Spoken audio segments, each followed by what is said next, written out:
Vocês sabiam que existem espécies de pererecas que só vivem em topo de montanha no cerrado? Essas pererecas pertencem à família Philomedusidae do gênero Pithecopus, no qual algumas delas são especialistas em viver em ambientes de altitude.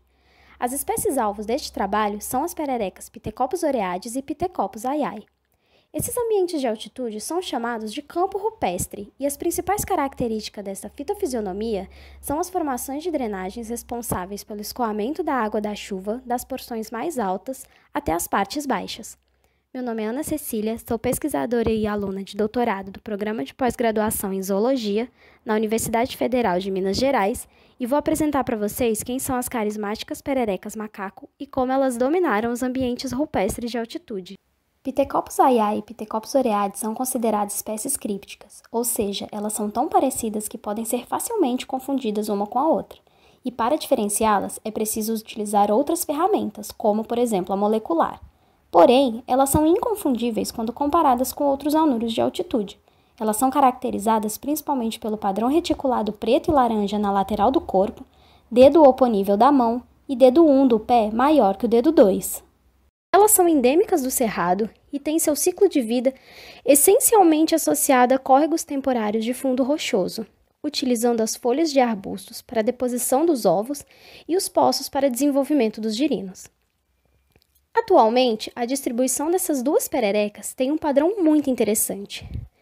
Pithecopus aiai se distribui pelo sudeste do Cerrado e enclaves de campos da Mata Atlântica e Pithecopus oreades nas encostas do Planalto Central brasileiro. No entanto, existe uma região em Minas Gerais que essas duas espécies coexistem em simpatia. Como elas chegaram até ali?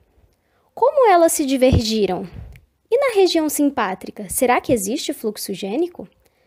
A peça-chave para entender o quebra-cabeça de como essas duas Pithecopus se diversificaram e colonizaram os ambientes de altitude pode estar nessa possível zona híbrida encontrada. A hibridização é o mecanismo responsável pelo fluxo gênico entre indivíduos geneticamente diferentes. Então, para testar essa hipótese de hibridização, iremos utilizar técnicas de sequenciamento genômico para entender a história evolutiva e biogeográfica das espécies e qual a relação de parentesco entre as populações dessas duas pererecas nessa possível zona híbrida. Para isso, algumas etapas são extremamente importantes.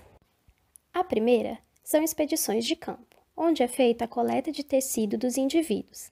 Depois é feita a etapa de bancada, onde é feita a extração de DNA, construção da biblioteca gênica e o sequenciamento dos genomas. Por último, é feita a análise de dados, onde é feita a interpretação das sequências de DNA através de análises de bioinformática. Sabemos que essas duas espécies possuem um alto nível de conservação de nicho. Então, será que a forma que elas usam o ambiente pode estar promovendo a hibridização? Se você se interessou pelo assunto, ficou com alguma dúvida ou quer saber o desfecho dessa história, me mande um e-mail. Vamos conversar!